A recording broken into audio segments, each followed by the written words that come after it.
Hola chicos, estos tutoriales han sido creados para estudiantes de computación 1.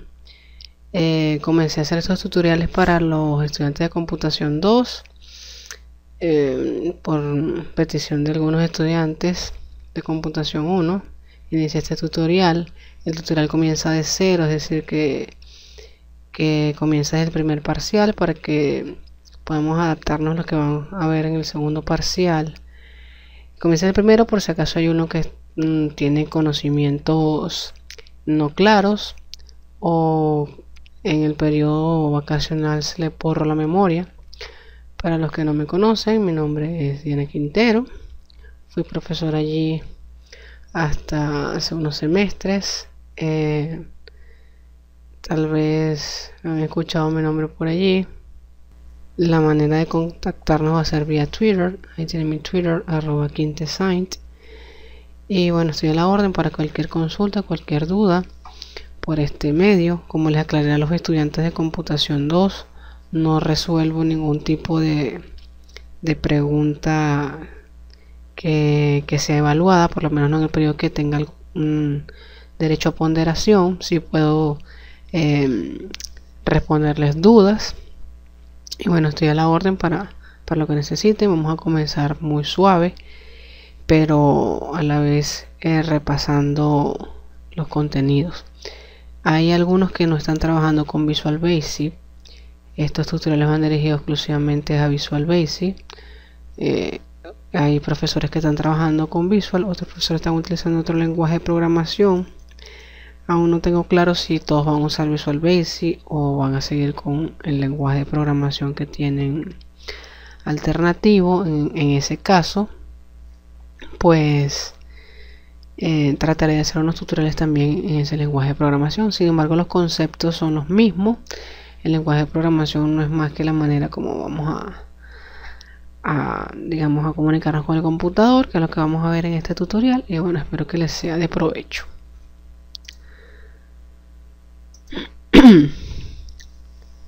Comenzamos viendo conceptos básicos. Sistema de procesamiento de información. Este está representado por un procesador electrónico, que en este caso es el computador, el cual permite realizar múltiples procesos como guardar, transmitir, modificar y procesar la información con el fin de lograr un objetivo en específico. Este está compuesto de hardware y software. Vamos a indagar mucho en qué es una computadora. Lo que nos interesa saber y que ya ustedes conocen es que el hardware es la parte física, el software es la parte intangible, como los sistemas operativos, los paquetes de aplicaciones, los lenguajes de programación y los programas. El lenguaje de programación es el medio con el cual un programador puede darle instrucciones al computador. En este caso, los programadores van a ser ustedes, los estudiantes, y le van a indicar al computador una serie de instrucciones para cómo resolver los problemas. Los problemas son los que otorgamos nosotros los profesores. Y bueno, el lenguaje de programación que vamos a tratar en estos tutoriales va a ser Visual Basic. Y pues un programa es el software que contiene un conjunto de pasos secuenciales que debe realizar el computador para la solución de un problema en específico. Es decir, que ustedes van a crear programas que van a resolver ciertos problemas en específico. ¿Ok? Y bueno, es importante que ya deben conocer los pasos para resolver un problema. Primero, análisis del problema, en el cual resolvemos qué tengo, qué quiero y cómo lo logro. El que quiero no es más que los datos, es decir, corresponde a la información que debe suministrarse al programa. ¿Qué quiero? Corresponde a los datos que se quieren conocer, es decir, la salida o las preguntas. ¿Cómo lo logro? Que es lo difícil. Es pensar cómo voy a resolver el problema. Entonces se debe pensar en forma manual, como si no existiese el computador, el proceso que debe seguirse para la solución del problema. Es muy importante que piense como si la computadora no existiera. Muchas personas se trancan porque no saben utilizar la computadora, porque les cuesta utilizar el computador. Pues no es más que pensar cómo resolvería yo el problema y luego vamos a ver cómo se le dice al computador, ¿ok? Pero siempre hay que buscar la forma lógica de resolver los problemas. Son estudiantes de ingeniería, así que deben pensar y resolver. Luego tenemos la elaboración del algoritmo, que es la secuencia de pasos que deben seguirse para la solución del problema. Es decir, todo eso que pensamos para ingeniarnos cómo resolver el problema, vamos a traducírselo al computador. Entonces corresponde la traducción al lenguaje de programación escogido. Entonces vamos a traducirle para que el computador entienda qué es lo que tiene que hacer, que nosotros ya resolvimos manualmente, y en este caso pues el lenguaje será Visual Basic.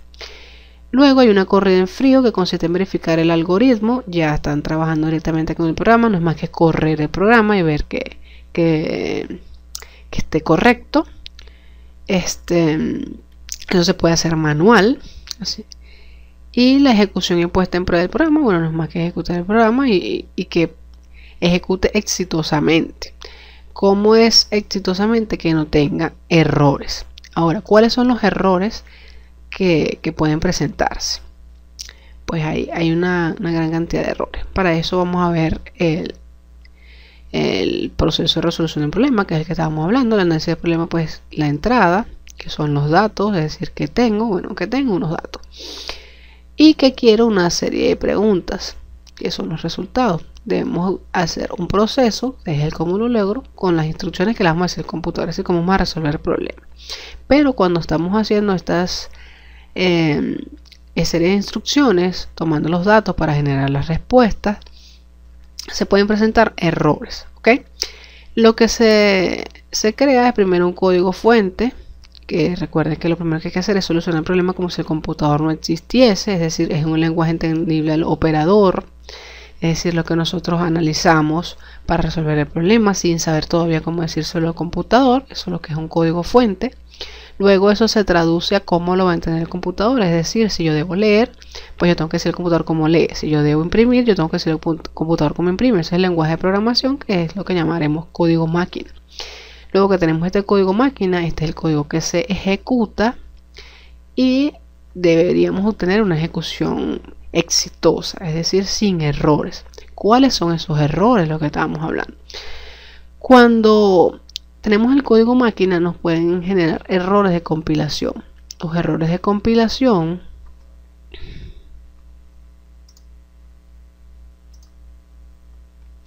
Los errores de compilación son aquellos que aparecen en el programa Visual Basic, aquí abajo en la lista de errores, y me muestra los errores. En este caso, por ejemplo, tengo una variable que no ha sido declarada y me indica en qué línea y en qué columna se encuentra ese error, ¿ok?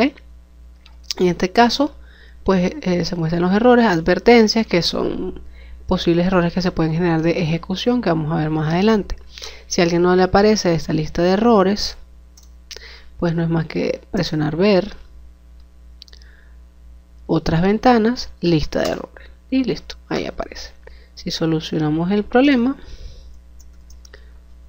pues fíjense que no me aparece ningún error, me aparecen unas advertencias que son posibles errores de ejecución. Ahora, ¿cuáles son esos errores de ejecución? Pues bueno, los errores de compilación son aquellos que me muestra el programa aquí, como lo habíamos visto antes, y esos son errores que se generan si hay error en la sintaxis, es decir, en lo que se escribió en el código máquina. ¿Okay? Si el código máquina tiene un error, es decir, lo que yo le dije al computador, escribí algo mal, por ejemplo, si aquí cometo un error, escribí algo que no era, ¿okay? Se me generan, fíjense la cantidad de errores que se me generan. ¿Okay? Es un error de síntesis, de escritura, aquí en el cuerpo del programa. Ahora, si estos errores están satisfechos, como aquí que no hay ningún error, se procede a ejecutar el programa, que es aquí en la depuración, ¿ok? Se procede a ejecutar el programa y se pueden presentar todavía errores. Hay errores de ejecución. Los errores de ejecución son aquellos que se muestran cuando no hay un error en el cuerpo del programa como tal, pero no se puede ejecutar por cualquier motivo. Por ejemplo, en este caso vamos a cometer un error de ejecución. Fíjense que él corre perfectamente y aquí me genera un error, ¿lo ven? Este error que aparece aquí, evidentemente no van a entender lo que aparece allí porque necesitamos conocer más cosas y manejo de archivos, etcétera. Pero esto es un error de ejecución. Fíjense que no teníamos ningún error antes y aquí aparece un error que me dice la conversión de la cadena en el tipo integer no es válida. Eso es un error de ejecución. Los errores de ejecución ocurren cuando cuando no hay un error en la sintaxis, pero hay un error en la estructura del programa, que me lleva a que cuando una vez leído el código, el computador, al tratar de resolver y ejecutar esos pasos, pues hay una falla por error de lógica en las instrucciones que se indicaron. Por ejemplo, un error de ejecución puede ser cuando tratamos de hacer una división por 0. Al mandar a dividir, el computador va a entender que todo el código está bien escrito, es decir, que los errores de compilación están satisfechos, pero los errores de ejecución, en ese caso, pues él al encontrarse con dividir por 0, que no sabe cómo ejecutárselo porque el computador no resuelve límites, pues mostrar un error. Hey, hay una división entre 0, la cual no es lógica. Ahora, una vez saldados los errores de compilación y de ejecución, también pueden presentarse otros tipos de errores, que son los errores lógicos. Los errores lógicos tienen que ver con algún error que se haya saltado el programador por no considerar todas las opciones. Puede ser, por ejemplo, que había que sumar, es decir, cuando hicimos el análisis, había que realizar una suma y por error nosotros pensamos que era una multiplicación, y pues el computador no va a encontrar un error de compilación porque va a ver todo escrito, no va a encontrar un error de ejecución porque va a realizar la operación matemática, pero no era lo que teníamos que hacer. No teníamos que restar sino multiplicar, o no teníamos que multiplicar sino restar, o independientemente cuál era la opción, no estamos ejecutando la que era correcta. En ese caso es error lógico. Cada vez que hay un error, hay que revisar el código fuente, es decir, lo que nosotros hemos hecho, en vista que la computadora solamente va a hacer las instrucciones que nosotros les indiquemos. Eso es muy importante. Ok, siguiendo con los conceptos, este tutorial es un poco fastidioso porque lleva mucho contenido teórico, pero vamos a ver que a medida que vamos avanzando se hace más entretenida la cuestión, más práctica. Aquí vamos a ver los elementos del lenguaje de programación. Y mediante ellos podemos definir correctamente un buen número de instrucciones o pasos para la solución de un problema, desde la entrada de información hasta la salida de los resultados. Los elementos esenciales de todo el lenguaje de programación son los identificadores, que son los nombres que se le dan a las variables constantes y otros elementos. Pues para hacer un identificador, pues hay que cumplir una serie de reglas. Entre ellas es que debe comenzar por una letra. En Visual Basic las letras van desde la A hasta la Z sin incluir la ñ, ni en minúscula ni en mayúscula, ¿ok? Luego de la primera letra puede seguir de letras o números, cualquier combinación. No puede contener caracteres especiales ni tener más de 255 caracteres. El único carácter especial que se permite es el guión bajo. Y no pueden existir dos iguales en el mismo ámbito, es decir, que si necesito dos variables para almacenar nombres, no pueden llamarse de la misma manera, entonces debería ser una variable nombre 1 y la otra variable nombre 2, por ejemplo. Aquí tenemos unos ejemplos de nombres de identificadores, sería nombre, cont 1, cant y so máximo. Vemos que todas comienzan por una letra, luego siguen letras y números, y que el único carácter especial permitido es el guión bajo. Las constantes, pues como estudiante de ingeniería podemos saber que representan un valor que no varía, entonces no va a variar dentro del lenguaje de programación. Las constantes pueden ser enteras, es decir, sin decimales, pueden ser positivas y negativas, y reales con decimales, positivas y negativas. También pueden ser alfanuméricas, que tienen números y letras, o solamente letras. Las asignaciones también son elementos del lenguaje de programación, es la manera como se le otorga un identificador, otro identificador, variable constante, operación, etc. Para realizar una asignación, los identificadores involucrados deben ser del mismo tipo. ¿Qué es una asignación? No es más que darle a un identificador un contenido. Por ejemplo, si yo en una variable nombre quiero almacenar mi nombre, Diana, pues no es más que yo le digo que a nombre le asigno Diana. Entonces en ese identificador nombre va a quedar almacenado el mío, ¿ok? Se utiliza para ello el símbolo de igual para realizar una asignación. Ejemplo, a la variable C se le asigna A más B. Es decir, que en la variable C va a quedar guardado el resultado de la operación de sumar A más B.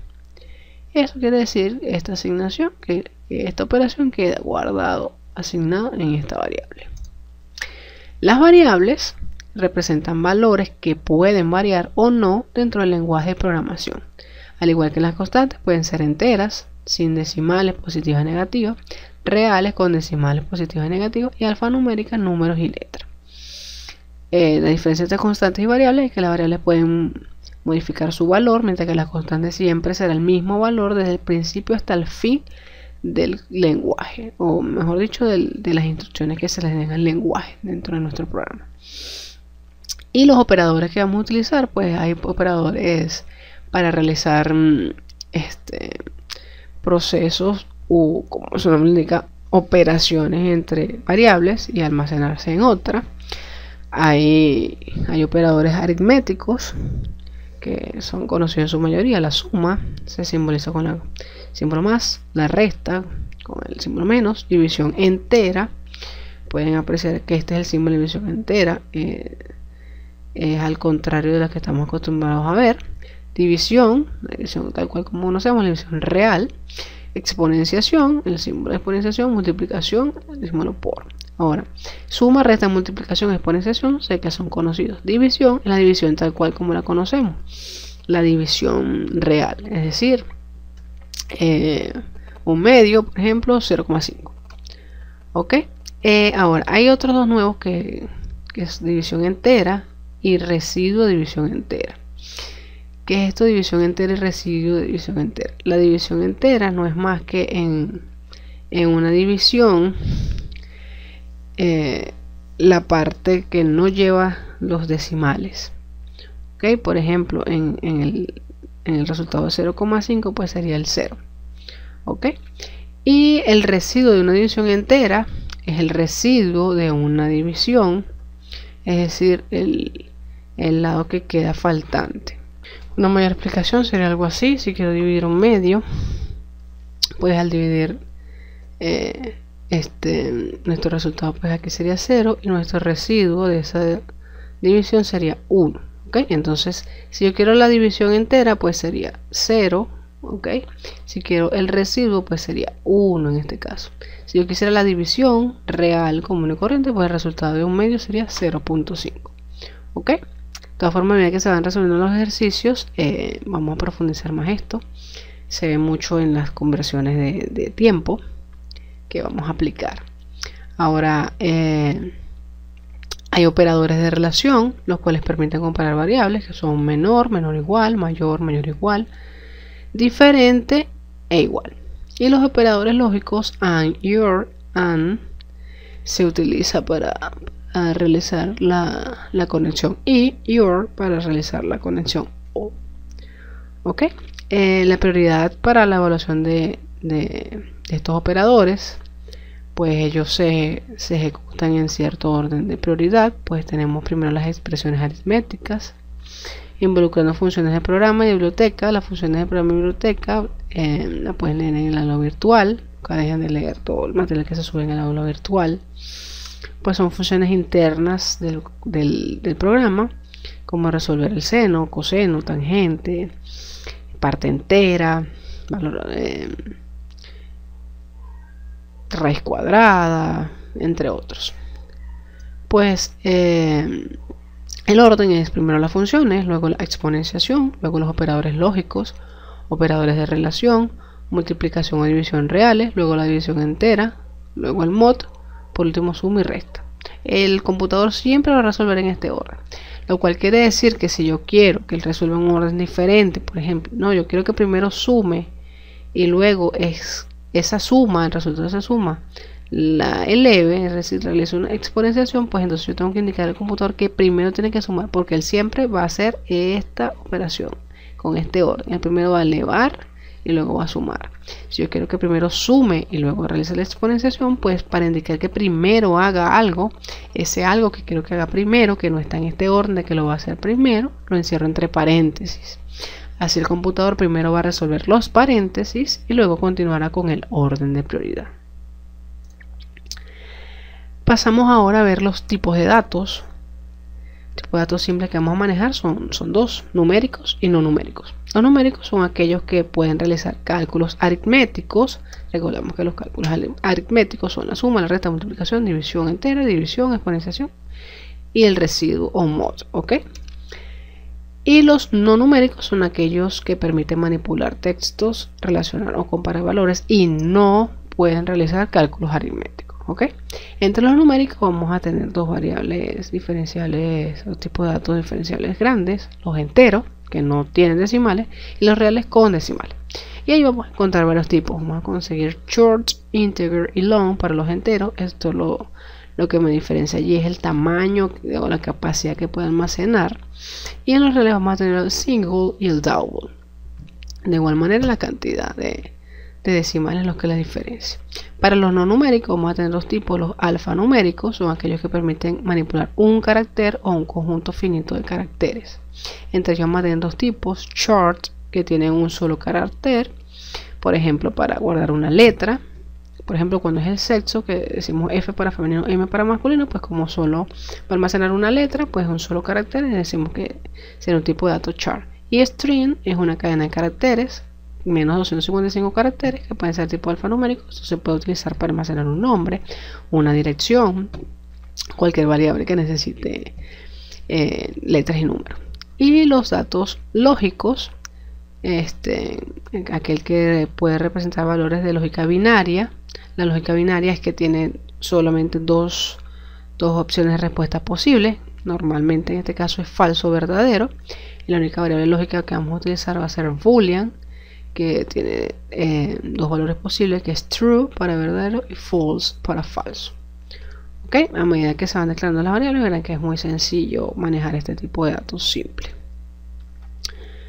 Para finalizar este tutorial vamos a finalizarlo con las instrucciones que se le pueden dar al computador. Esto es el lenguaje, en el lenguaje de computación como tal. Este es en Visual Basic, ¿ok? Declaraciones. ¿Qué es eso de declaración? Declaración es indicarle al programa que van a haber variables, que van a haber constantes y cómo se van a llamar, ¿ok? Fíjense que me dice que todas las variables y constantes a utilizar en el lenguaje de programación deben declararse. Todas las variables y constantes deben declararse. Se realiza de esta manera. Cuando abrimos el Visual Basic siempre vamos a conseguir módulo 1 y luego submain. Luego aparece msub y mmod. En esta parte, después de submain y antes del msub, vamos a escribir todo lo que se va a hacer en computación 1. Todo, ¿ok? Y allí vamos a comenzar con la declaración de variables. Esa es la zona en que lo vamos a escribir.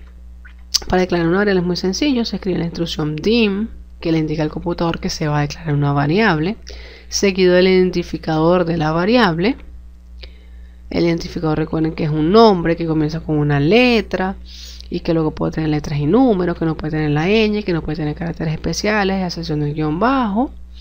Luego la instrucción os. Y por último el tipo de dato que quiere que sea la variable, que son estos que acabamos de ver aquí. ¿Ok? Entonces, por ejemplo, sería dim, número decimal, para decir que es un número que tiene decimales, os y el tipo de dato. En este caso yo lo declaré integer. Pero si veo que es un número decimal, debería tener decimales. Integer es un número entero, ¿ok? Por lo tanto, sin decimales. Eso nos quiere decir que cuando declaremos una variable, el tipo de dato debe ser el que realmente esa variable necesita. En este caso, número decimal nos indica que es un número que tiene decimal. Por lo tanto, debería ser en este caso esa variable de tipo single o double, ¿ok? Entonces quiere decir que el número decimal, según lo que hemos declarado aquí, es una variable de tipo entero, integer entero, ¿ok? Independientemente del nombre que le coloquemos, eso va a ser una variable entera, es decir, sin decimal. Luego tenemos aquí, fíjense que esta sí corresponde una cosa con la otra. Vamos a tener una variable que se llama nombre, que es del tipo string. String, recordamos que es una cadena de caracteres, es decir, que es un dato alfanumérico que contiene letras y números. Pues perfectamente un nombre es una cadena de caracteres, ¿ok? La instrucción de declarar variables es muy sencilla. La palabra dim, identificador, os y el tipo de dato, ¿ok?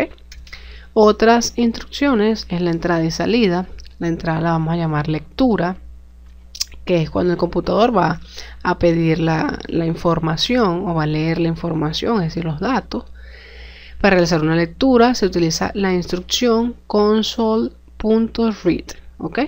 O console.readLine y se le asigna la variable correspondiente.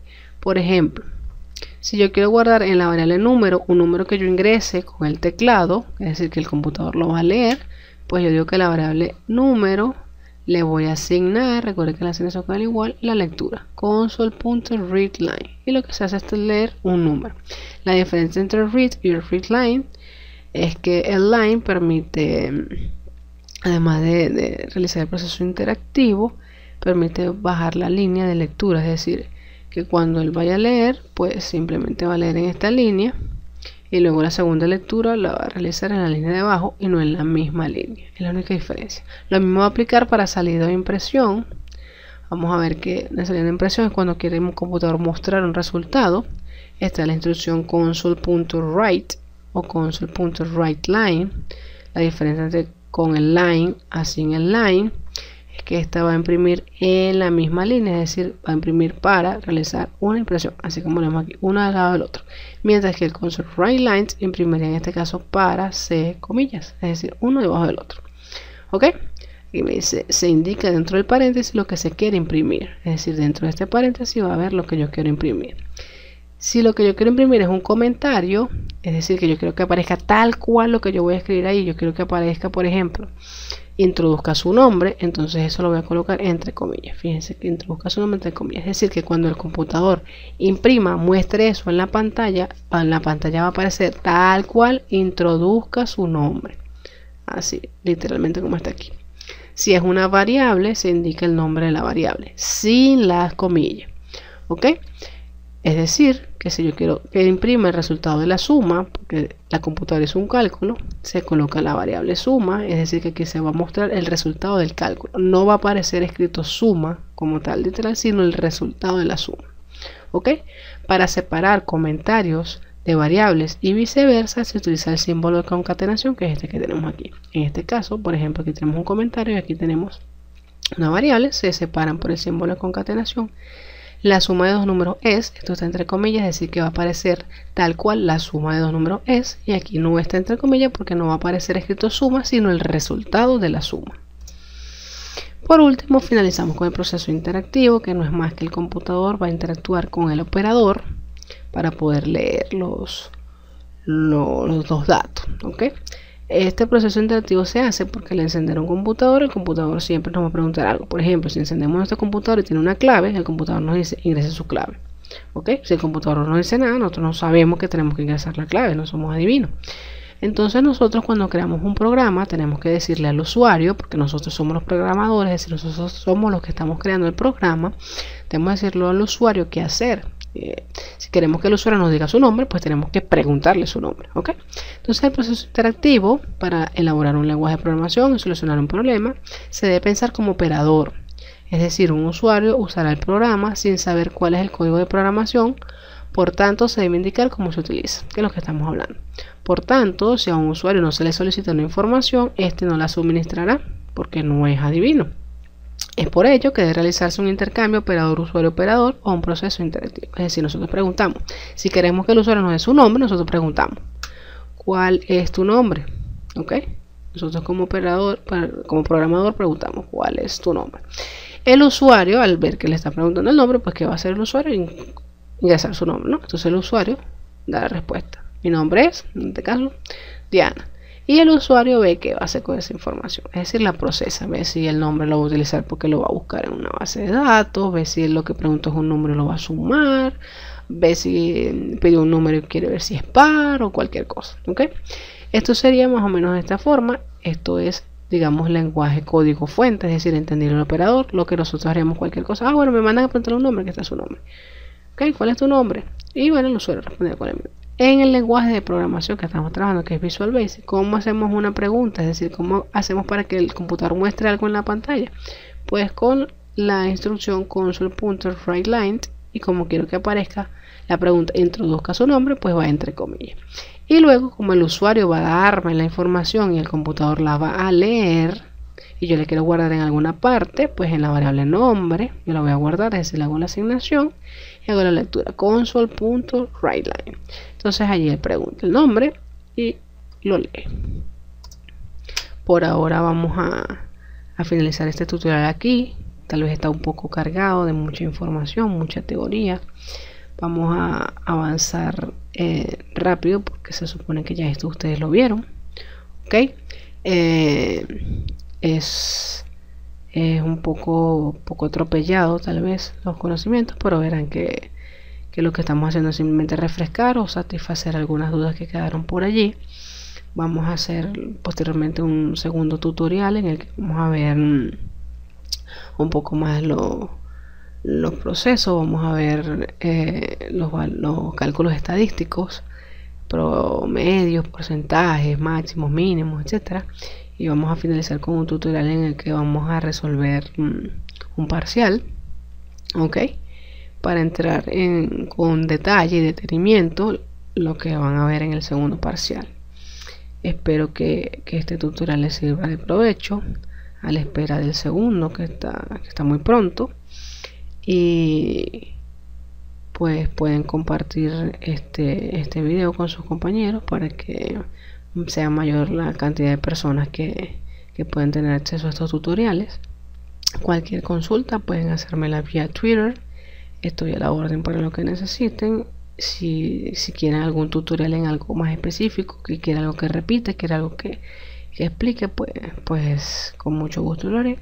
También pudiéramos cuadrar una clase virtual en vivo para efectuar, y yo con mucho gusto trataré de llevárselas a cabo. Así que nos estamos comunicando vía Twitter.